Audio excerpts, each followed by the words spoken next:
Hey guys, welcome back to another Archi Diaries video. It's been quite a while since I did one of these videos. I think the last one was before Christmas, and if you've checked out the last video on this channel, you have also seen my interim portfolio hand in, and I've also linked in my interim portfolio onto Issuu as well, so please do check that out if you find it might be useful for yourself. This past week, I've basically been doing a lot of experimenting, testing things out, and kind of figuring out a way to merge all of these components together. So to give you a very brief recap, my project is basically looking to create a new layer of paradise as a city. And so it involves designing a series of components, and these components are basically hybrid versions of infrastructure woven into these patterns that I've created based on the whole concept of Persian carpets. So each thread, each symbol, each pattern means something.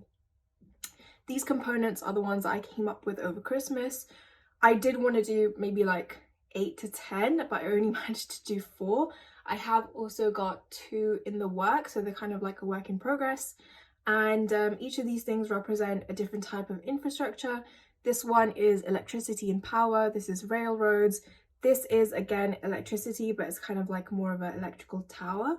This one is public infrastructure, but also kind of goes hand in hand with this idea of greenhouses, or I guess designing the perfect conditions in that sense. And I had a lot of fun doing these components, but I think now I'm ready to move on. So feedback from last week when we actually started uni this term was to basically start putting it together and start mapping out a master plan for the city. And at the moment, scale wasn't really taken into the equation, but I was more so focused on how I could merge these all together, how I could create different districts. Again, looking back on a lot of the work I did previously, which involved research into paradise gardens, charbags, and looking at the composition of Persian carpets as a whole. So I started to kind of develop this one sort of weave pattern that I already had, which is essentially just this top bit with the dark green threads just going across the whole way. But I thought actually we could kind of make this into more of a landscape. So I started to kind of weave in these different colored threads, almost to create like a gradient, but to keep it very plain and simple. And hopefully I can use this more as a background than anything else, or sort of like a foundation for the carpet itself.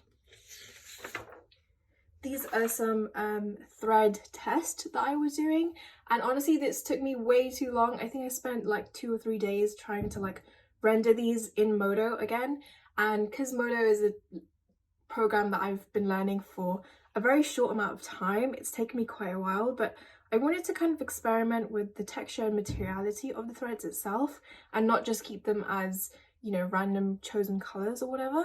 So in this one I've kind of added this sort of mesh material to it. I actually realized that Modo has its own library or archive of materials online created by other people, so you can download them and then start applying them. It does depend on how heavy the material is and how complicated it is, so your render timings can vary. I found one of the carpet itself. This one is not that great quality, but I think it did the job, and I think it helped me understand that I didn't need to spend that much time kind of tweaking all the properties and things. I tested this one out, which is basically water running through a sort of glass thread, and that can link back to the sort of water pipes and fountain kind of component that I designed earlier. Then I started to put together the 2 components I already had to create this power district, almost is what I'm calling it. This is just a sort of a render that I've kind of edited in Photoshop. You can actually go to one of the filters and there's a stylize option, and I can't remember what the actual setting is called, but it gives you this kind of very sketchy look. So I started playing around with that. I also started, I guess, tracing and drawing and sketching, and surprisingly my tutor said that I'm really good at this and I should do more of this. So actually this week's goal is to do a lot more sketching rather than any renders and such. So I've basically been taking an outline from these circuit board components that I was sent by a very good friend, and trying to kind of like map out where certain elements could go. So this was like the first version, literally just like copying this corner and then introducing all of my different components, trying to figure out what they could be, trying to understand what kind of like thread types I would need as well. And then I moved on to this sketch, which is still kind of like a very simple work in progress type thing, but I was kind of like taking different elements and like tracing things around to again figure out the composition of the components rather than the threads, because I think I was focusing too much on like how each thread would be woven together to make sure it doesn't look too compact in one area or too sparse in one area and so on.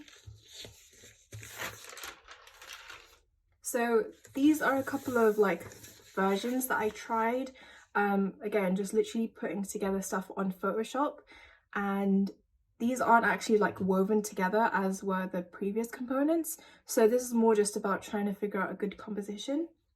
Now, the thing I like about this is that it feels like it's all part of the same language.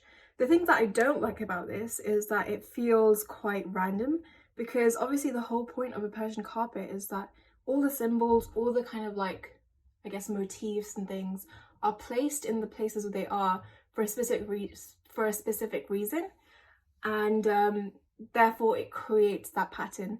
So I think what we discussed this week was to kind of try and, I guess, map these out or sort of like arrange them in a way so that it would create a pattern that makes sense. And I really want this project to be strong in terms of its narrative and make sure that, you know, if this component is next to this one, there's got to be a reasoning why it's there. And so the focus for this week is to kind of like look at stuff like the edges. So you know how you have the edges of a carpet, the border, that is also a very strong component because obviously it sets up, I guess, it frames the whole carpet as such, and it's kind of like a very repetitive motif along the whole carpet itself. So I think I'm going to work more into these and try and develop language for that, and also incorporate some of the other ideas we discussed about this being an actual floating carpet. So the idea is to maybe incorporate concepts like hovercrafts and flotation devices and such to, I guess, develop this into more of a fabricated machine that actually moves across and glides across different landscapes. So the carpet isn't just kind of in one place, just flat and not really, kind of doesn't really have any character to it. And then the final bit that I did was put together a really big version. I don't know if you can see all of this, but it basically combines all of the different components I've designed. And again, it kind of gets a bit too messy or a bit too like complicated in some areas. But like we discussed, I think it's more just about taking this now method and then adding some, I guess, logic to it and making sure that each element is consistent and also pops out a bit more so that it's not just very flat. So yeah, that's what I've been doing this week. There's a lot to do for the week ahead. I've also got a thesis presentation coming up, so I'm going to be working on that for a while. But if you do have any questions, please let me know in the comments. And as always, you can keep up with my progress on Instagram too. So yeah, that's all for this week. See you guys next time.